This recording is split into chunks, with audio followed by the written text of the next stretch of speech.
Recording in progress. Good evening, everyone. Welcome to the September 13th, 2021 meeting of the Personnel Commission for Long Beach City College. Thank you for joining us this evening. We're going to start off tonight with the Pledge of Allegiance. And Robin, do you mind leading us tonight? I would love to. Thank you. I enjoy saying the pledge. Hand over your heart. Let's begin. I pledge allegiance to the flag of the United States of America and to the republic for which it stands, one nation under God, indivisible, with liberty and justice for all. Thanks so much, Robin. Thank you, Janine, for the honor. Of course, my pleasure. Now I've lost my agenda here. Let's go back up here. Okay, roll call. Jeff? Here. Robin? Here. And I'm here. We are all in attendance this evening. Before we go any further, I want to just make a really brief clarification on why we're meeting tonight at 6:45. On Friday afternoon, I was in line to get some food for my husband and myself, and the board agenda or our commission agenda came up, and I looked at it and I thought something was missing. But like I said, I was standing in line and I thought maybe I was off because I hate to draw things to attention when I've made a mistake. So I got home, quickly ate my dinner, looked up what I thought was correct, and I thought that indeed I was right. So I texted Jennifer and she very quickly got back to me and said, oh my gosh, you're right. We have a timeline that we have to meet at this next meeting and it's not on the agenda. So as a result, she rapidly contacted Juliet, who got that item on the agenda. But as a result of the 72-hour rule, we had to move the meeting back. So I am terribly sorry about that. But it was necessity for this particular item to be on this meeting.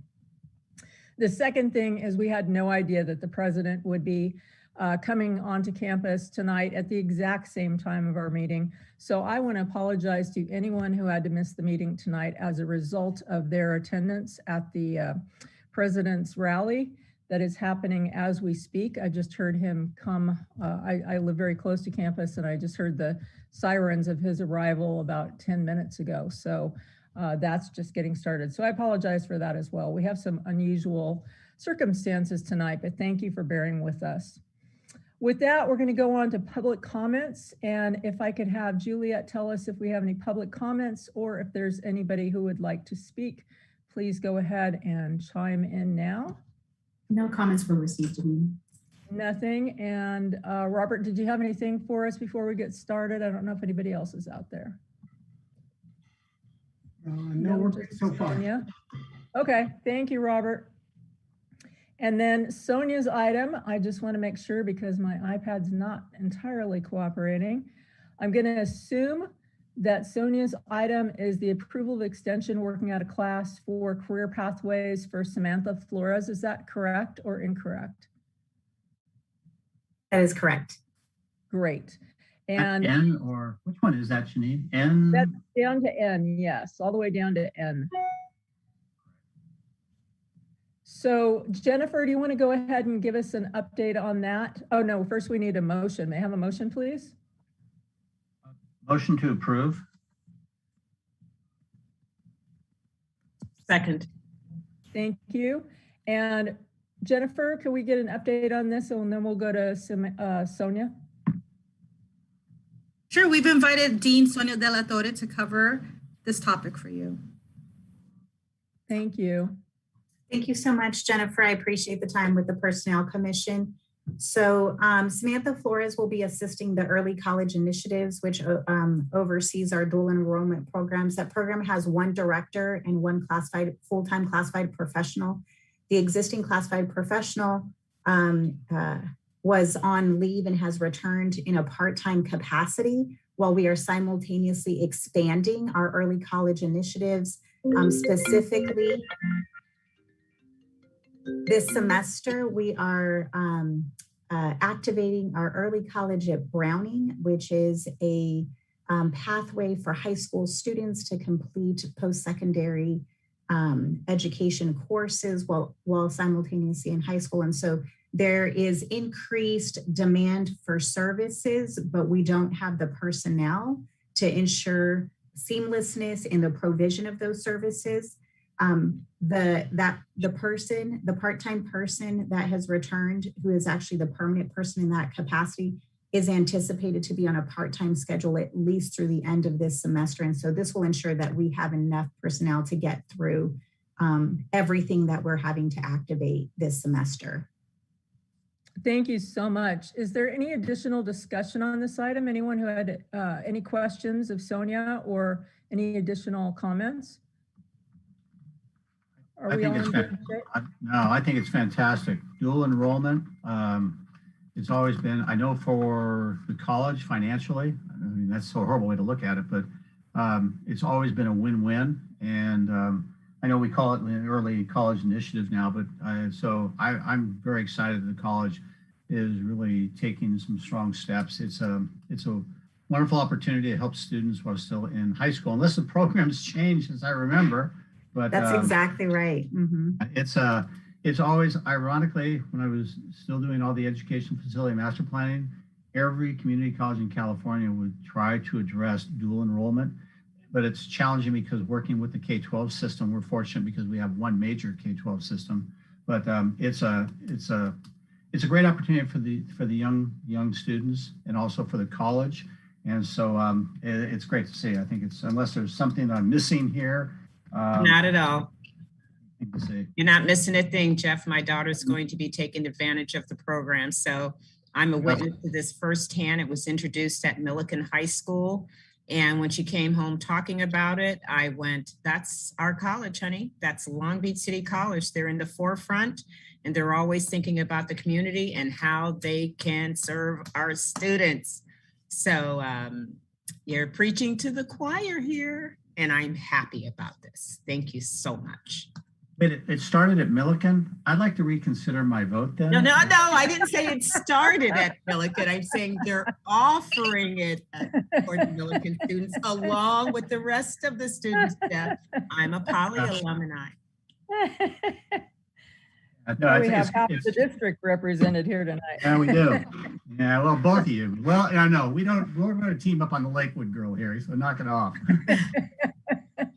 Well, as a 22-year high school teacher, I know how valuable this program is to our students. I did dual enrollment with my students with Cypress College, and it was tremendously beneficial to them. I just commend all of your hard work and thank you for continuing that with our students. So thank you also for being here tonight, Sonia, and I'm sorry for the late time and hope we didn't hold you up too much tonight. It's a pleasure to be here. Thank you so much. And I appreciate your support of the program, your enthusiastic support of the program. It makes a world of difference to our students. Thank you. With that, we'll go ahead and take a vote. Robin? Aye. Jeff? Aye. I vote aye. That passes unanimously. So we will go back onto our regular agenda, which in order sounds like approval of the minutes. May I have a motion, please? I'll make the motion. I will second it. And is there any discussion on approval of the minutes? None for me. Hearing and seeing none. Robin? Aye. Jeff? Aye. And I vote aye. That passes unanimously. On to old business, discussion of working out of class and advanced salary placement. May I have a motion on this item, please? I'll make the Oh, motion. no, this is the PC presentation. This is Jennifer. Is this the report? Yeah, this is the report. Jennifer, you're up. Thank you. Juliet is going to go ahead and present her screen. We're going to go ahead and start with the first presentation, which is working out of class. This is a presentation that I had done previously, but we wanted to revisit the topic. So at the commissioner's request, I'm going to cover the topic again. It is from Personnel Commission Rules and Regulations, item 3.2.h. Next slide, please.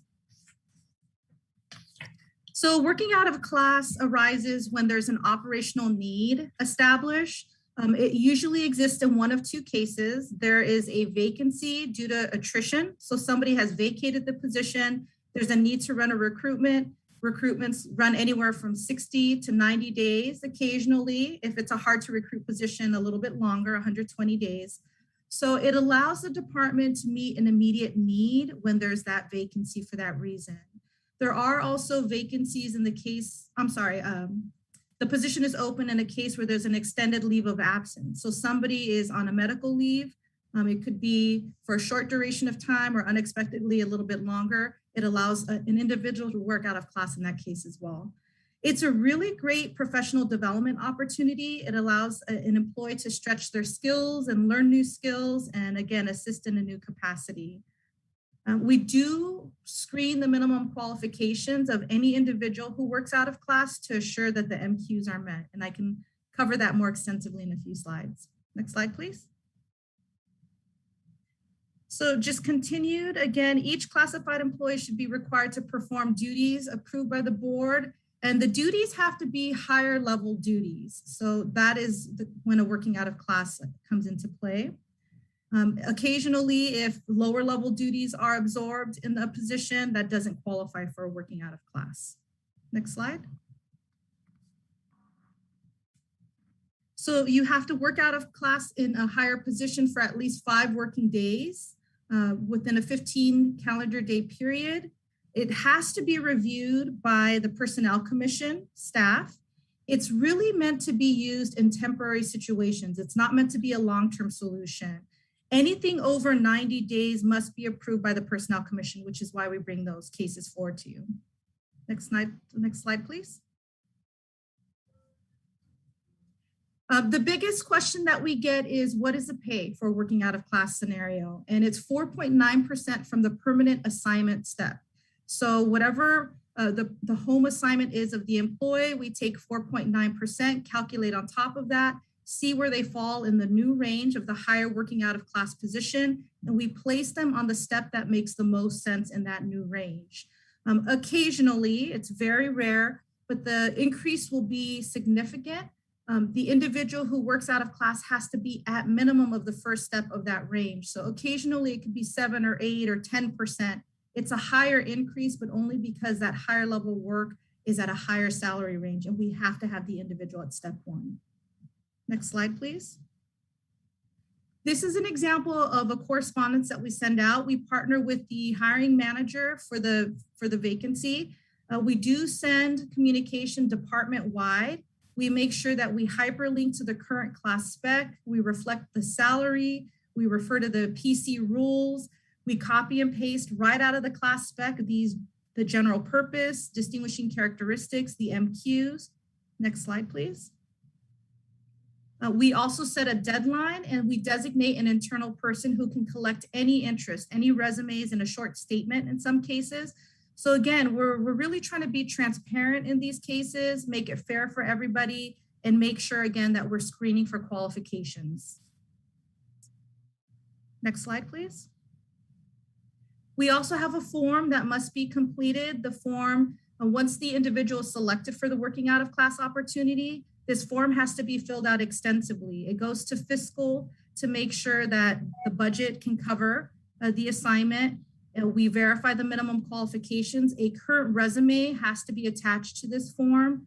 And again, we account for the 4.9% differential at minimum. And this covers our working out of class process. I'm happy to answer any questions that you may have. Jennifer, is there a percentage of the position that we consider to be important in this decision-making, or not really? You mean the percentage of duties that are performed? Correct, yes. Yeah, at least 50% of the duties have to be at that higher level. Okay, thank you.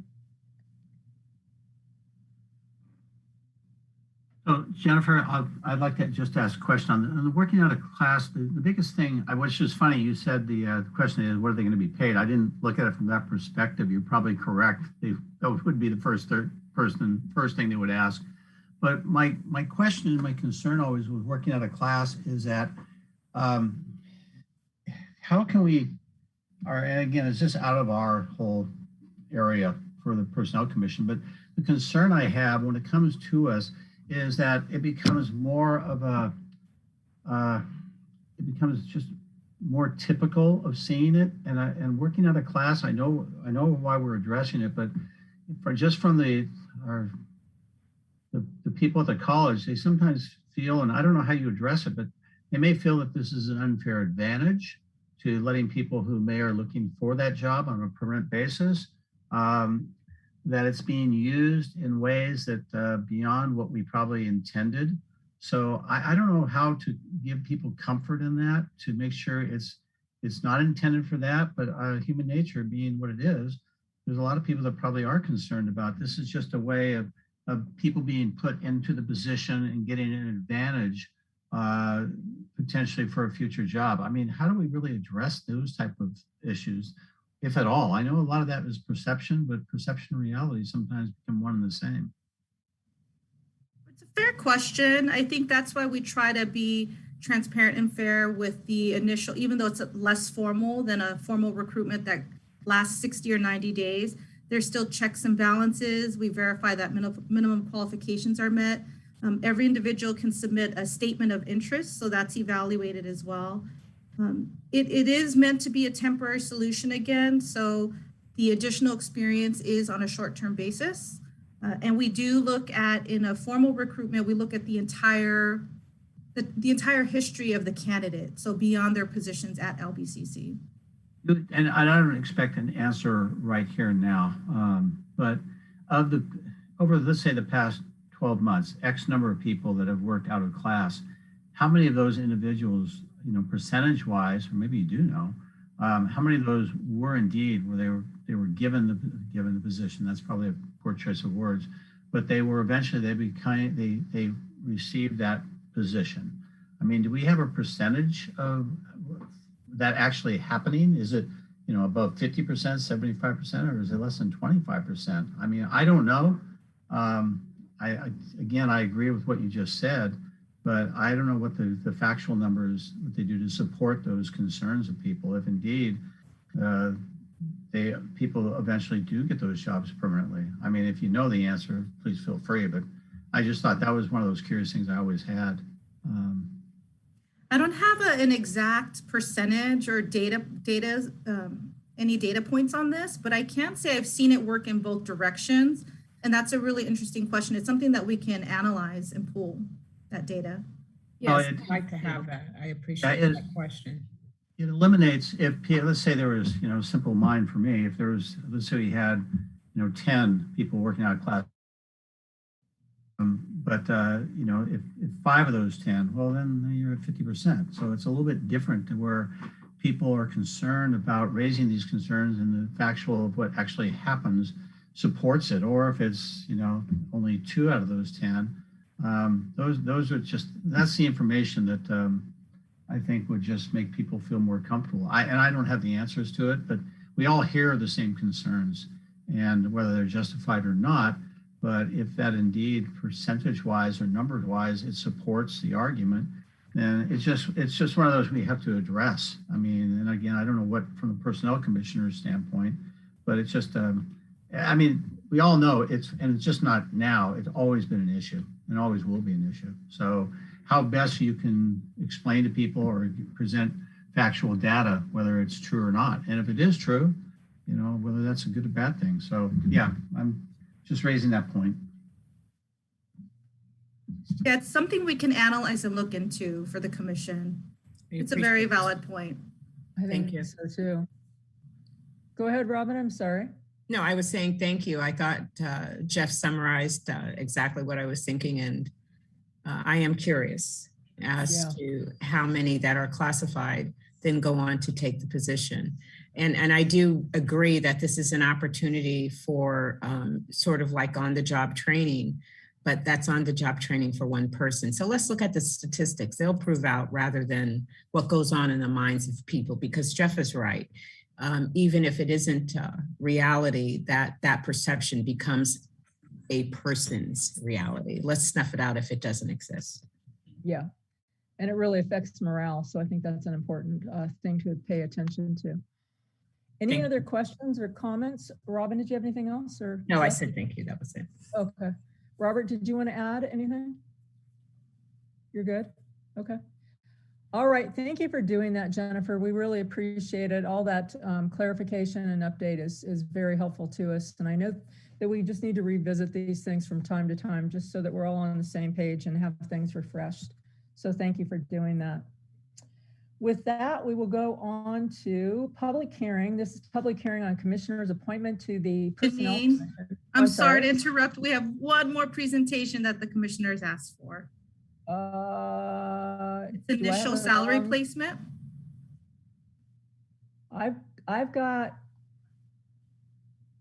my agenda looks different. Maybe I'm looking at the wrong one. I've got old business, working out of class and advanced salary. Oh, so that's the same thing. Sorry, I'm so sorry. I'm sorry, Jennifer. Go ahead. So the second update that I wanted to provide has to do with initial salary placement, PC Rule 18.2.A. Next slide, please. And normally, it's important to say that normally salary placement is at step 1, but we do have within the rules the ability to provide an advanced salary step placement. Next slide, please. When we send a conditional job offer letter, we do notify the candidate that they have the ability to negotiate their salary. We're very transparent about the rule. We do show the criteria that is required for them to submit as part of their justification, and it comes straight from the PC rules. And it does correspond with the qualification checklist that's on the next slide. But really quickly on this slide, I'll point out under item 5, current monthly salary of the eligible who is accepting an employment offer. Now, HR does not solicit this information on the application or ask the candidate for this, but occasionally they will offer that information as part of their justification. So I just wanted to clarify. Do we verify the information that they give us, or do we just trust them? Well, there's a reference check process. So yes, Okay. we do contact multiple previous employers to validate. And we would verify any kind of salary that they would give us then. Well, we would verify their position, the level of position that they've indicated. Yes. Okay. But I think Janine is making a valid point. If the candidate is telling us that their salary was $225,000, do we verify the position that they were the director of the department, but do we verify that they're making the 225? Because that's the argument that they're using to enhance their salary range.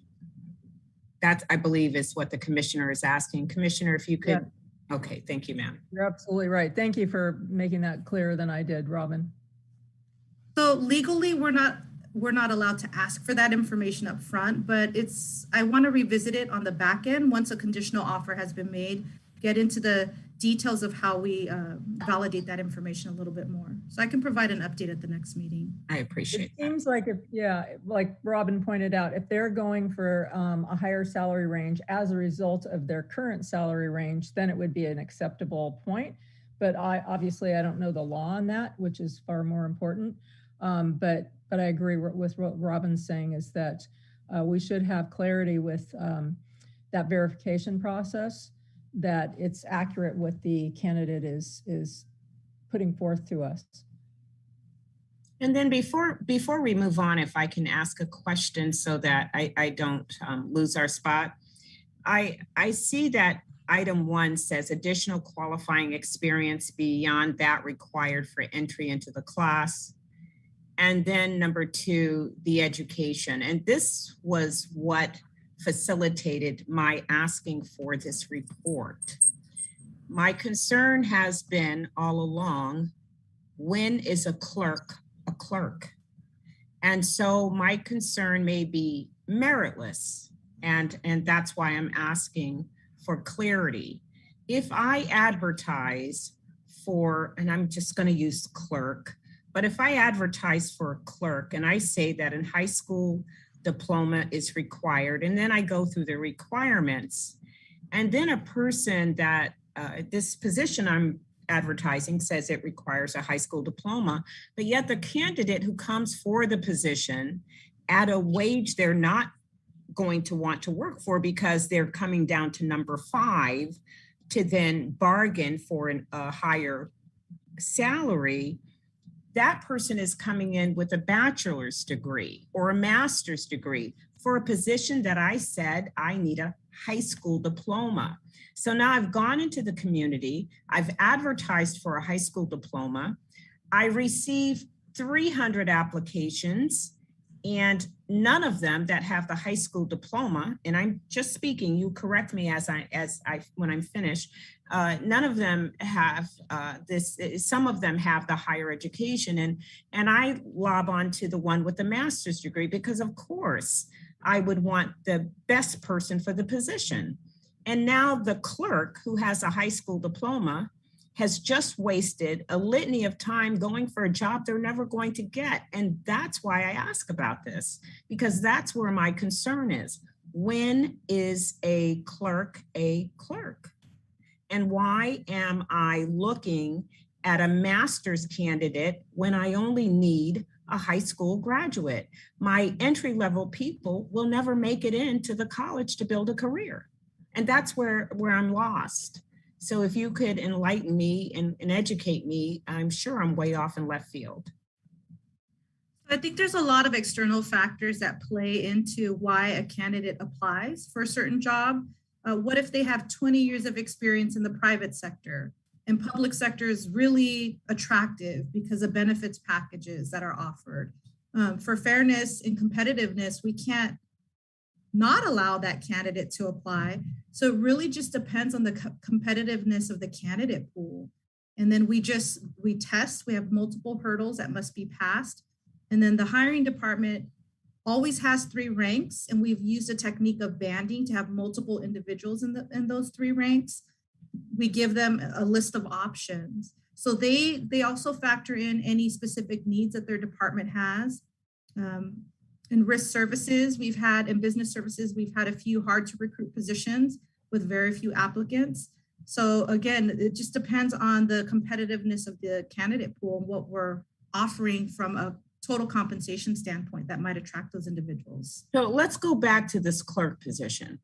If I need a clerk and that's all that I need, why am I hiring the person with the master's degree that I am now going to have to pay more because they come in more qualified for my clerk position? Because again, all I need is a clerk. I don't need a master's candidate. Why doesn't my ad say then, how do I know out in the community that I'm ever going to qualify for a clerk's position if I'm up against someone with a master's degree who is overqualified? Because the master's candidate is going to come to the table with much more experience, the 20 years, if you will. And the clerk that I'm advertising for isn't. They only have a high school diploma. So that's where I'm kind of, and I agree when we open these positions that everyone can apply, but then let the master's candidate accept the clerk's salary, because that's all that I need. I don't need a master's candidate. I need a clerk.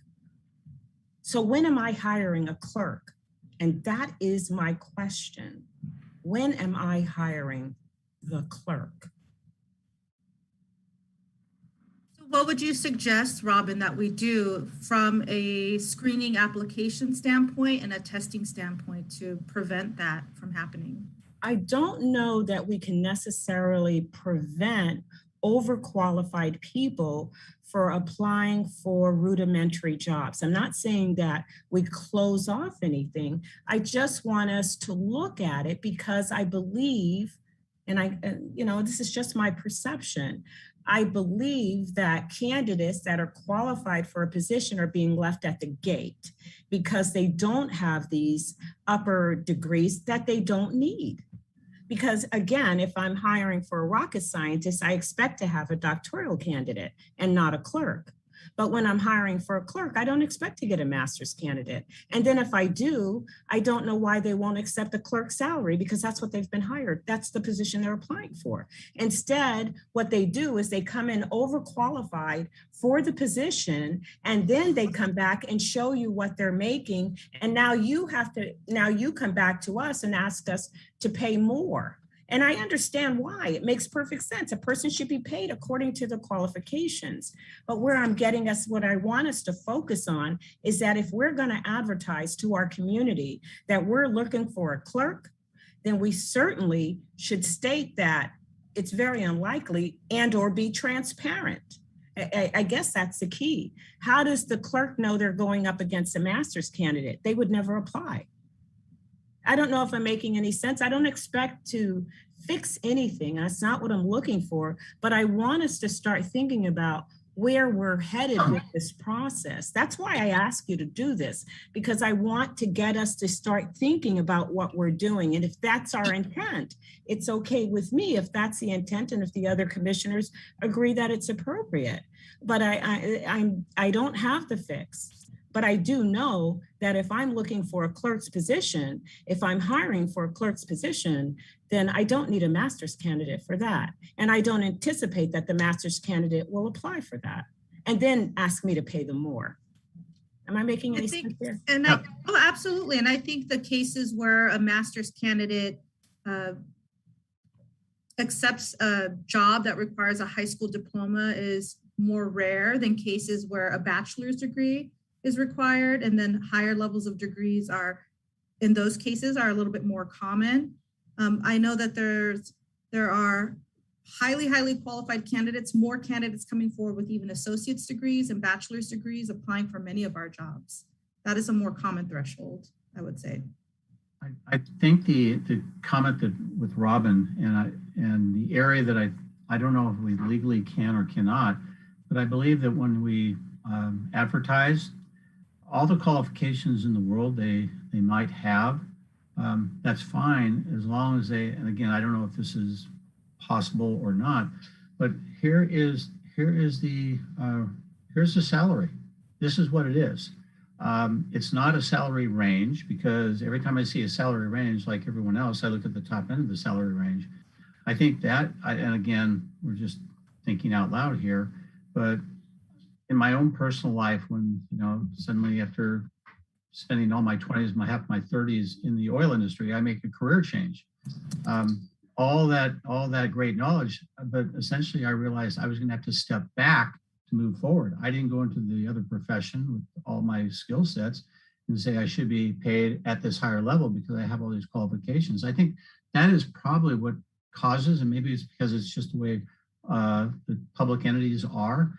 But if there was, and again, this is just Robin to your point, is that's great. You can have a master's, a PhD, but this is the salary.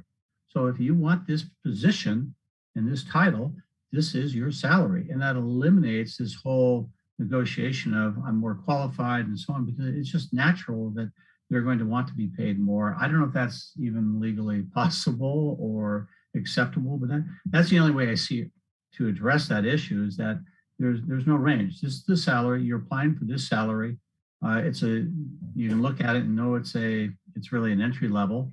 But if you want to be an entry level, even with all your advanced degrees, so be it. I don't know if that makes any sense or if it's legally allowed, but I know that's what I've experienced in my life. And it's not easy, but you sometimes step back to move forward. You just don't step in and say, I should be paid because of my past experiences. It may not really relate. So I don't know if that also makes sense, but that's the only way I see around it, is to have very clearly no longer a range, just a salary. And this is what you're applying for, and this is what you're going to get. If you want to apply and if you get it, this is what you're going to get paid.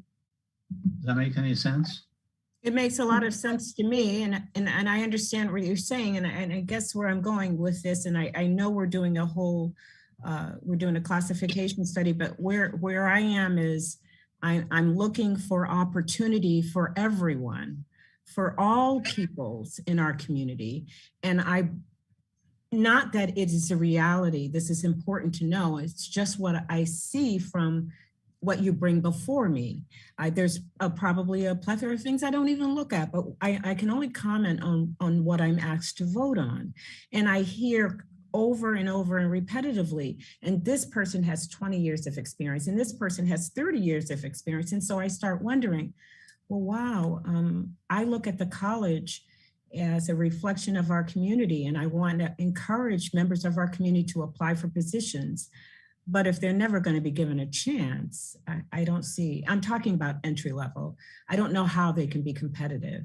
And I don't, we're starting at a late time. I don't want to belabor the meeting, but that's my concern, is that I haven't seen the clerk come through the door, but I've seen many higher educated people come in for those clerical positions. And I'm using the clerk as an example. So please don't hold me. I think both of you make really good points, and I might have Thank you. a little bit of an idea that might help us.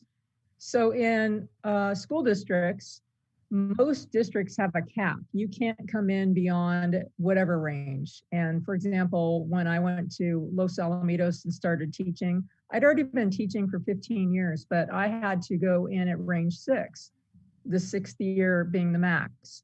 And I had to accept that, and then knowing that I would still be advancing, but I would be advancing from a lower level than I would be with my actual experience. I don't know if we could incorporate something like that, and if AFT would be interested in doing that or not, but that may be a solution where we could say you can start at range 2, but you can't go beyond range 2. And that might be a resolution, Robin, for what you're suggesting, which I think is completely valid. Both you and Jeff are making completely valid points. Yeah, what I'm hearing is 2 really good suggestions. The technique of posting a job with the entry level salary highlighted rather than a range. It's something we can look into. And then also step placement limits. So for example, maybe the PC rules are rewritten to say we only place within the first quartile, right? Depending on the qualifications or something to that extent. Well, let's definitely take a broad look at this entire situation and do come back with some recommendations. We are not trying to tie your hands. You guys have enough to do. And I'm very appreciative of the work that you do. But I do appreciate you bringing this report forward, and that really is the crux of my full concern. I did read your report. I think it's excellently prepared, as always, Jennifer. You and Juliet do excellent work, as the rest of your department does as well. But that is my concern. And I know what being overqualified for positions is. I know what it means. I've been overqualified many times. And I understand that. So I understand when someone from the private sector comes to Long Beach City, it's a great place. Come on, let's face it. It's a great place to be. It's better than Disneyland. And so everybody wants to come to the college. And so I want to make sure that we have equal opportunity and access for everyone through all walks of life. Because when you come to a college with a high school diploma, this is where you're incentivized to continue your education. You'll get an associate's getting that opportunity. Maybe you wouldn't get it any other way to be exposed to the college. And I want to make sure our doors are open for everyone. So that's my reasoning, and I can stop talking and let you proceed. Thank you so much for your time, Jennifer. I appreciate you. Thank you, Rob. Thank you for your comments, Robin. We really appreciate your feedback. I think you also raised another really good point that hiring managers go through this process. They wait very patiently. They go through multiple hurdles. They select their top pick, and then their top pick negotiates pay. And if for some reason we have to backpedal or go to the second or the third option, it does sometimes lead to delays. So we do try to work very hard to prevent that from happening. Absolutely. I spent 10 years or approximately in HR. I understand. I feel your pain. Trust me. Okay. Any other discussion on that item? Jennifer, thank you for those reports. They were excellent as always and very enlightening. On to public hearing on commissioner's appointment to the LBCC Personnel Commission. With this particular item, I'm going to be turning it over to Vice Chair Jeff. If you would please take this item so that I am not part of it, I'd appreciate it. And I can, this is a public, I just lost my other screens. That's why I was looking over. This is the hearing though for your appointment, correct? Correct. So all it is we open up the hearing. If I'm following the same rules, regulations, Jennifer, if you want to give me some advice, because I'm doing it blind right now, but it's just opening up a hearing. If there's anyone who wishes to speak, is that what we're doing at this point in time? Is there anyone that is, and again, I don't have access to it. If there's anyone out there in the virtual world, I don't see anyone, but if anyone wishes to make any comments at this time regarding the appointment for the Personnel Commission, since I have no one, but all I'm looking at is 5 people anyway, so. There are 8 people here, Jeff, and there is no one waiting that I can see. Okay. There were no requests for public comments. Okay. I can't wait to be all back together again, so I can get out of Zoom land. So if not, then we will close the public hearing portion of this. And I think also the next item, I will probably also have to Yes, please, if you take that as well. Yeah, that's what I thought. And just from memory, when I looked at the agenda, the motion is to reappoint, correct? That is correct. So I will then entertain a motion to reappoint Janine to the Personnel Commission as the Personnel Commission appointment. I will second. There's a motion. Robin made the motion, and I will second it. Does Janine vote on this? Just a technical question. Okay. I don't think she can vote for herself, Jeff. I don't know. I just want to make I don't know. The president does, though. Yeah, I mean, it's one of those. So I'm just going to do Since this. the 2 of you are appointing her, Jeff, since the 2 of you are deciding whether to appoint her, then she abstains from this vote. All right. So, but I will then, all those in favor of the reappointment, just please say aye. Aye. Aye. Opposed? No one? Abstain? I abstain. Well, motion passes unanimously. Congratulations. Thank you. Oh my gosh, Janine, you've got to put up with us for another 3 years. I get to put up Well, with probably you. just 2 with me, but you got to put up with us. So thank you so much for I accepting get the to share the reappointment. room with you. Thank you so much. I get to Thank you. share the room and I get to share the screen with you. And I really appreciate the 2 of you and everyone on staff and just thank you so much. I really appreciate it. And I'll turn Okay. the chair back over to you with the Thank screen you, in sir. front of you. That's pretty Thank good you. off no memory or no. Well, you've done it many times. It's certainly not the first rodeo. Got a blue screen here. So anyway. Okay, back on to new business. We're on B, approval of eligibility list. This is for educational technologist. 2, may I have a motion, please? Moved. Thank you. Is there a second? Second. And is there any discussion on the educational technologist 2? Hearing and seeing none. Jeff? Aye. Robin? Aye. I vote aye. That passes unanimously. On to C, approval of eligibility list. This is for reprographics and mail assistant. May I have a motion, please? I'll make the motion. I will second. And is there any discussion on this item? Hearing and seeing none. Jeff? Aye. Robin? Aye. I vote aye. That passes unanimously. On to, E. yeah, I've got the same problem as you, Jeff. I wrote these down. So these are the only things I saw in my notes. approval of eligibility list of, this is for custodian, correct? Correct. Or on custodian, yeah. Thank you. And is there a motion, please? I'll make the motion. Thank Second. you. And is there any discussion on the custodian eligibility list? Hearing and seeing none. Robin? I vote aye. Jeff? Aye. I vote aye. That passes unanimously. On to eligibility, can't speak. Eligibility list for carpenter. May I have a motion, please? I'll make the motion. Second. Thank you. And is there discussion on carpenter? Hearing and seeing none. Robin? Aye. Jeff? Aye. I vote aye. That passes unanimously. Next item is accounting technician 2 eligibility list. May I have a motion, please? I'll make the motion. I will second.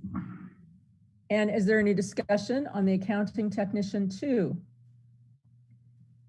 Hearing and seeing none. Robin? Aye. Jeff? Aye. I vote aye. That passes unanimously. On to G, approval of eligibility list. This is for advanced placement for administrative assistant. And this is for Regina Montufar. I hope I'm not pronouncing that too far off. May I have a motion, please? I'll make the motion. I will second it.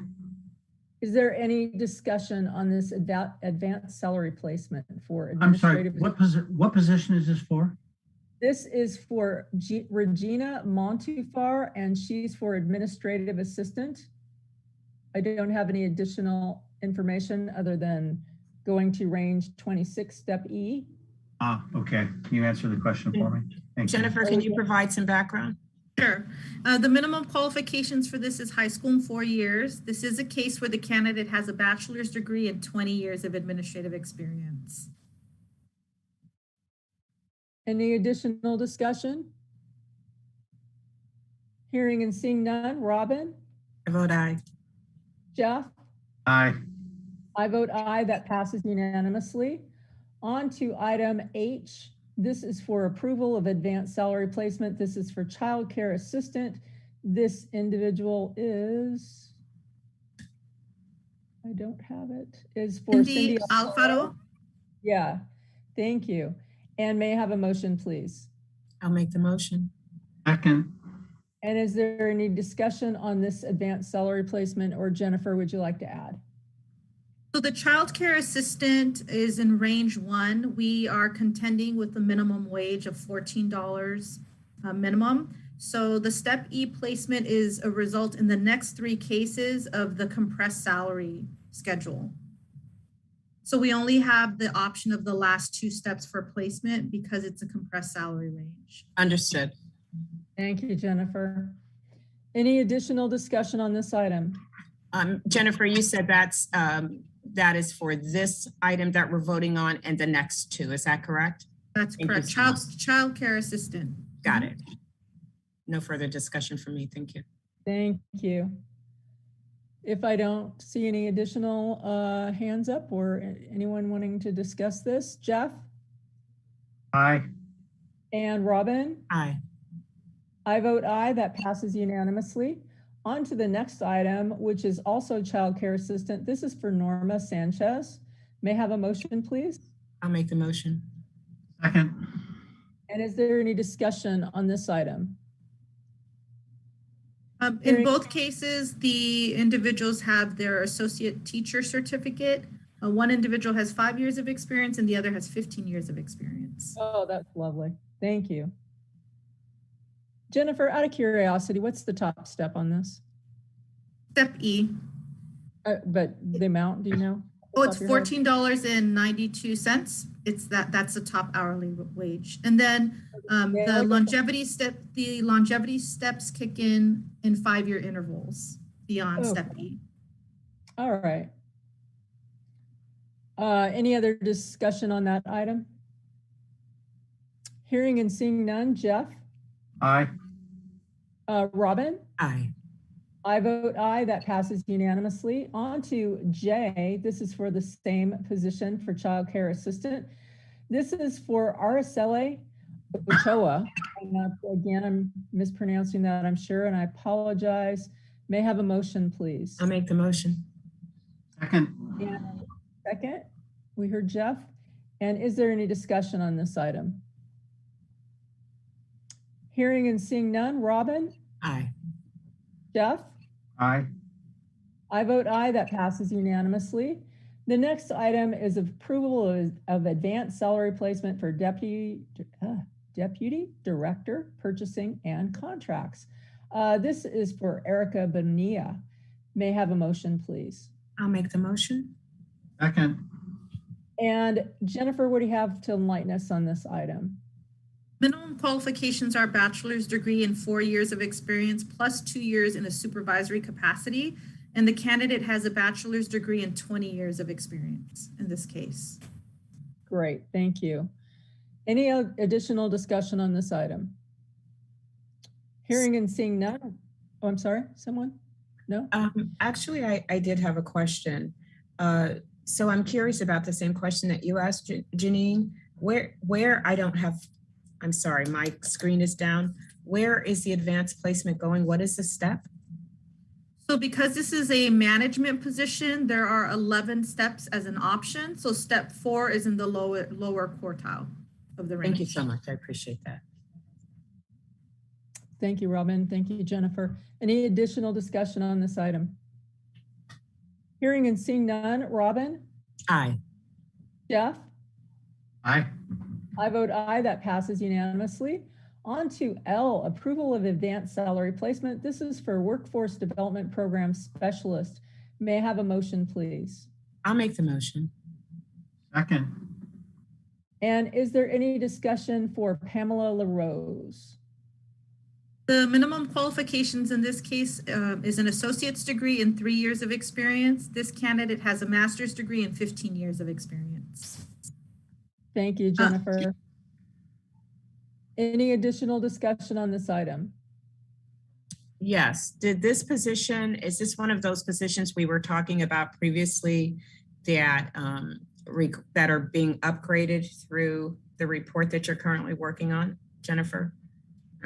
Because this is kind of like what I was talking about. It required an associate's plus 3 years of experience, but we're hiring someone with a master's and 15 years of experience. So is this one of those positions that actually requires more?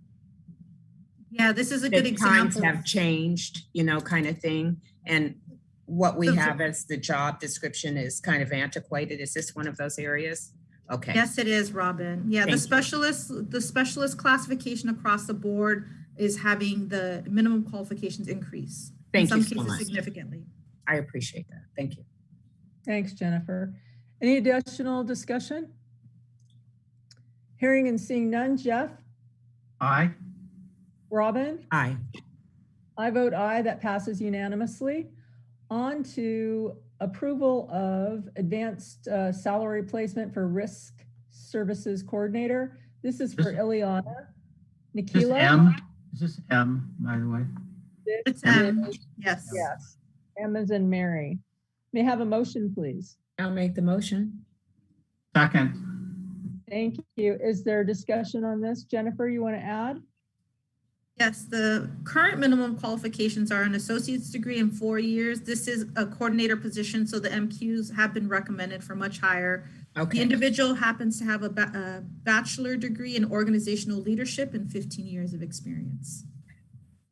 Thanks, Jennifer. Any additional discussion on this item? Hearing and seeing none. Jeff? Aye. Robin? Aye. I vote aye. That passes unanimously. On to N as in Nancy. And this is for working out of class for Career Pathways Coordinator. This is for Samantha Flores. May I have a motion, please? I'll make the motion. Second. Janine, may I interject here? This is the item that we moved up and Dean Sonia De La Torre. Okay, that's easy. Got that one. Thanks. On to O. Receive and review classification study. This is recommendation and classification specs. This is batch 2, first reading. So this is for AFT and the management team. And Jennifer, I think we're turning over the floor to you. Do we need a motion on this? No, this is more of an informational item. Since it's a first reading, there's no action required. I did want to point out that we followed the same exact process, which is to place all of the class descriptions in a Dropbox that's accessible and it's public, it's transparent to anybody who wants to download those. We also provided the organization charts, the PC rules in this item. We have notified up to date 401 class study notices have been sent. We've received 60 appeals so far. And what we're finding in some cases due to new VPs or just through change in management, we are revisiting some of the allocations just to triple and quadruple check our work before we move forward. Thanks, Jennifer. Robin, Jeff, do you have any questions? Robert, do you have any questions? I'm looking to hear from Robert. So you've sent out 401 out of how many? 401 out of 546 notices. we're still 150 away. And this is just specifically just their classification, nothing else. What do you mean by that? Classification only, not compensation? Correct. That's correct. Okay. And this is a first reading, and are you submitting on these docs for the Personnel Commission to read the 401? No, so there are some, as I mentioned just a few moments ago, that we're revisiting with new management just to make sure that we're accurate in all of our allocations. So one good example of that would be in facilities. We did send some notices, but we have not brought them here for a first reading. They require further review with the management team. So the ones that agreed with their thing, are they going to the Personnel Commission? So in many cases, there is agreement. We've received acknowledgements, but what we plan to do is at the last meeting in September 27th, to bring batches 1 and 2 of the first reading for a second reading. At that point, we would take action, make a decision to accept or deny, and then implement moving forward. Okay. Thank you. Thanks, Robert. Robert, are you comfortable with that? Yeah. I mean, they've worked really hard to get these to where they're at. We're not talking compensation. Right. So at this point, Jennifer's done a good job getting these done. So I want to get them in the Personnel Commission's hands because the employees apparently have seen them except for the few that haven't so far. In other words, 3/4 have. So the Personnel Commission working with the first 2 batches is going to see where we're at after you guys get take a look at them. Okay. Thank you. And these are the ones that in this first batch are when I say controversial, non-controversial, it's moving the process forward again. There's another reading. So it's just moving moving the process. And then obviously the compensation is a whole other area. So I'm comfortable with as we're moving this forward. Anyone else? Thank you for that, Jennifer. We sure appreciate all your work on this, you and your entire staff. It's an extraordinary amount of effort, and you've moved mountains. We really, really appreciate it. On to the next item, which is number 5, information items. The next meeting, this is incorrectly stated on the agenda. I want to make sure everybody has it. For the proper date is Monday, September 27th at 5 o'clock via Zoom again. So I just want to make sure that everybody recognizes that date is incorrect, and we will be meeting again in 2 weeks on September 27th. On to closing items, comments from the staff. Jennifer, do you have anything for us this evening? Just a couple of things. I wanted to acknowledge the obvious that there's no competing with the President of the United States. But as Dr. Munoz shared in a press interview earlier today, this is the first time a sitting president has visited Long Beach City College. So we're honored to be hosting such a special guest and team on our campus. And speaking of important occasions, today is the Vice President of HR, Lloyd Nashua's birthday. So I wanted to give him a public shout out and just send some birthday wishes from the HR team. And after months of planning, I'm happy to report that next Tuesday, we are going to be hosting the 2021 Virtual Professional Development Day. We considered a hybrid format and decided to host virtually again this year, just to be extra cautious. We have speakers from Anthem and Kaiser. They are going to be covering the topic of being an ambassador of your health, your personal and mental health. So we're excited about that. Our keynote speaker is Thea Monnier. I hope I pronounced her name properly. And she's going to be covering expanding joy, understanding our impact, value, and diversity. So she's really going to speak to how the individual has a value to bring, and everybody in the classified service provides contributes to that mission of student success. And then we have our very own IITS staff, Laura Rantala, Jonathan Tejada, and Andy Chavez. They're going to be equipping us with technology skills in the age of COVID. And then our final speaker is going to be sharing a motivational personal story. Her name, thanks to Ginny Baxter, I just want to give Dr. Baxter a shout out for helping us secure this dynamic speaker. But her name is Robin Thorne. She's the president of CTI Environmental and also the nonprofit Demo Chicks. So we're going to have bios, pictures, a summary of all of these topic descriptions online by early this week. What did you call the nonprofit? What was that? It's Demo Chicks is a nonprofit. It's CTI actually, and Demo Chicks is a kickoff where she actually goes and gets girls who are interested in STEM. I mean, this is phenomenal.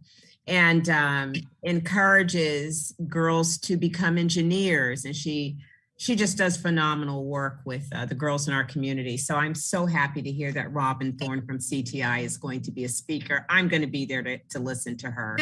Great person in our community. I wasn't sure if you said Demo Chips. Yeah, chick. That's why I went, it didn't sound like so. Like CHICK, like a chickie. Demo Chips. It's cute. And then she has a pink hard hat. I love it. When she walks onto job sites, they don't expect a woman a lot of times. They're looking for that man. So they think Robin's a man and they keep looking all over her and she's standing right there. So this is going to be good. Trust good me, being on construction sites, you're absolutely right. I just, I would never refer to her as a chick if she showed up on my construction site, though. Trust me, you wouldn't. Yeah, no, but no, that's great. I thought chips. Okay, very good. Good job. She's a big Phillies fan, so. It's really coming together beautifully, and we're excited for next Tuesday. Happy for you. Okay, thank you, Jennifer, for that report. I appreciate it. And on to comments from the commissioners. Jeff and Robin, what do you have for us this evening? I've talked enough. I'm going to mute myself. You never talk too much, Robin. Trust me, our meetings do not go long. So I'll show you meetings that go long. Congratulations, College Day. A few weeks ago, it was fun. They gave food, but most importantly, it was so nice to go back on campus and see people and fist pump them or whatever we did. But it was it looked like it was a success, Jennifer. I mean, I got there at the end, but it was just a nice, finally, to see another interaction with other people at the college. So congratulations on College Day. And then the question I had, only because I don't think it has really anything directly to do with us, but I do know that there is a process for and maybe Robert can answer it better. There is a process moving forward now for the superintendent president search for the college, a permanent search. Meaning the college, the board, put together a committee. In the past, I know we would be anywhere from 17 to 19 people, I believe. But I don't know I don't believe that there was a representative from the Personnel Commission that was part of that grouping last time. If it is, it's traditionally the president of the commission. But I don't know if they've already moved forward. I'm just bringing it up late, but I do know there's a process going forward. And obviously, I want to make sure the classified staff is very well represented. And that includes the Personnel Commission. So if they've already moved forward, I don't know, maybe, but that's what I remember from the size of it in the past and the different people that had appointment process. But has that actually moved forward? And the question is the Personnel Commission going to be involved at all? Or is that being addressed in other ways through the classified staff? Jeff, I wanted to share. Oh, go ahead, Janine, I'm sorry. I know that Dick was on it last time. I don't remember if he was in the capacity of commissioner chair or if he was in another one of his many community capacities, but I know that he was on it last time. Yeah, and Janine, I think he was on last time because every board member traditionally would get an appointment. And for some reason, he may have been appointed there, but he also may have been from the Personnel Commission. I don't remember all the details. But I just know it's obviously an important process to go through and to be well-rounded on the representation. So that was my question. Jeff, I wanted to share that on our lbcc.edu website, on the very front page, if you click on the search, the president search, the search committee is one of the tiles, and it has a very extensive list of all of the constituency groups that would have representatives on that committee. And the list is pretty extensive. I do see here classified employees, AFT, one representative appointed by the AFT president. There's, of course, Yeah, and you're right. classified Senate and so forth. Each board member, they have an appointment to the community. Yeah, the Personnel Commission, no, there's not someone there. So again, I don't know how they did this configuration. How did I come close? Yeah, well, they have 19. So I wasn't too far off. But good. All right, as long as the classified staff has, and maybe that's a sore subject because I know it's always a little bit of give and take and push and pull. But anyway, if Robert wants to say anything, I was just more curious to make sure that the classified staff voice was definitely prominent in that search. Thank I don't you, have Jeff. anything else. Thank you. And to your other point, Jeff, it's my understanding that approximately 200 employees showed up to College Day, the pre-reception. That's great. Pretty good turnout. It was just really enjoyable to finally be able to talk to people like we human beings normally do. And I thought, though, I don't know, Jennifer, if you were in the picture or not, but I remember taking a picture with a group of like 4 or 5 of us, and we were sitting there. We all had masks on, but for the picture, we dropped our masks. We just said, okay, we'll drop our masks. We were all standing side by side. And after we did the picture, I went, oh boy, I hope we don't get criticized for being, quote, masked without our mask on. But before that, we just told everyone, we said, hey, I've had my shot. I'm good. Is everyone else good? But the things you think about after we took the picture because with the mask, I feel like I'm about ready to go rob a bank with my friends. So I thought, let's take our mask off. And a good picture. Jenny Baxter, I know, was in the picture right next to me. And I'm just laughing after I did. I go, I just hope there's not criticism about walking around without a mask for that 3 or 4 seconds we had the picture taken. So anyway. Well, no, Jeff, there won't be any criticism. They'll just take your pictures without the mask, saying you were at a City College event and post it all over Twitter. Well, Yeah. no, the worst thing is I was right next to Jenny on the end of the picture, and the running gag used to always be when you're at the end on the side of a picture, they can edit you out. So that's why I told Jenny I'll probably be edited out of this picture anyway. So, but anyway, it was a great event. I mean, it was just, it's heartwarming to know that, you know, people, it just is the way people interact. Yeah. So anyway, it was a good event, and I'm glad to hear they had a great turnout too. So, and it wasn't because I was there, only because they had free food, but it sure was nice. Okay, I've got a couple of things. First, Jennifer, if you could make sure that we are available with the links for Professional Development Day, I'd appreciate that. I think Jeff and Robin may appreciate that as well. I always enjoy attending that. I didn't get to go to a College Day this year because I had a direct conflict. I'm taking a class on Thursday afternoons, and that professor ran into that time frame on the first day of our class. I want to commend our human resources. I know I've said this at every meeting, and I'm going to keep on saying it, but when you look at the amount of work that just went into this agenda, it's extraordinary, and it's so beautifully done, professionally done. I know so many things happen behind the scenes. Jennifer and I spend quite a bit of time on the phone trying to prepare for this meeting and all meetings, and there's so much that people don't see. And I just really want to extend my appreciation to every person in HR for just bringing us so far forward. The classification study is so much farther than it has been in the past, and it's because of the hard work of our HR department. So thank you so, so much. The next thing, I want to thank everyone for their flexibility for tonight's late start. It was something that's never happened as long as I've been on the commission. It was a necessity, but I really appreciate your flexibility, and we wouldn't have done it had we not had that hard deadline that we had to meet. Our only other option was moving the meeting to another night, which I think would have been a little bit more disruptive to everyone. Next, I want to share that the arrival of the president this evening, he's happening right this moment, just 2 blocks from me, is an extraordinary event. And so I want to thank everyone who worked all weekend long to get this together, to, I'm sure, be doing a fabulous job right now. I walked over right before our meeting to see how things looked, everything was in great control. We had plenty of police out there.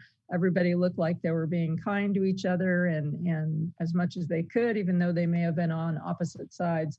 But it was looking great at the 6:30 hour. So I really appreciate all of the staff that did that. We've also had school start, and this is, the biggest time of the year when fall starts, and all of our staff are coming together for that one big push to get students enrolled and make sure they know what they were doing. And I know they've been just really working hard on their own at home or in the office on campus, and we really appreciate that as well. So kudos to all of you, my appreciation to all of you, and on behalf of the entire commission, we thank you for your tremendous service to the college.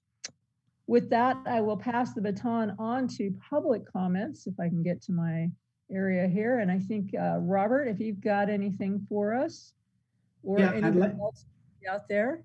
I'd like to personally invite the 3 commissioners to the opening thing of the staff development day. We'll provide you with Zoom links so you can catch the beginning of it and listen to the opening presentations. Take a look at the classes, see what you think. I'm going to give priority to classified, but if there's space, we'd love to have you. What's the hours, Robert? What time is the start time and end? We're looking at 8:15, and it's an all-day event. We kept a very dynamic speaker for 4:30 to 5:30 time slot. That's Robin Thorne. Okay. We will have breaks throughout. After, for example, the morning speakers on being ambassadors of your health, there's a 30-minute break that we'll be providing. Okay. Thanks, Jennifer. Thanks, Robert. And Robert, did you have anything else? Yeah, a couple things. The school did work really hard, and a lot of classified even came in on the weekend to make sure this happened, to show our best foot forward. I want to shout out to all those guys that did a great job trying to get this place ready for presidential arrival, which is, like you said, new to our college. So that's another step in the pages of Vikings that have moved forward into the next generation. One other thing I do want to say, the Personnel Commission has worked really hard, and as the class study comes, I just want to make it clear that, we really want to finish at least the study portion. And I really appreciate all the time that may take short term at the end of the year for your personnel, for you guys to go over those and to make sure everything's, the way we need it. But that's really important to classify to move past this stage. So I would appreciate all the help I could get from you guys to look at those justly and see if we can get this done for the classified. That's all I really have. Thank you so much. And we'll see you all at the staff development day. Thanks, Robert. We appreciate it. We appreciate you being here too. Are there any other items that we haven't covered tonight that anyone would like to share or bring any kind of opinions for us? Hearing and seeing none, I thank you for being here tonight, and we are adjourned. Thank you so much. All right. Stay safe. Thanks, everyone. Everyone, have a good night. Recording stopped.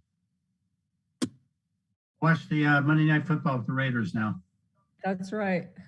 Oh, Janine, you guys got rid of your football coach. That didn't take long. I am celebrating.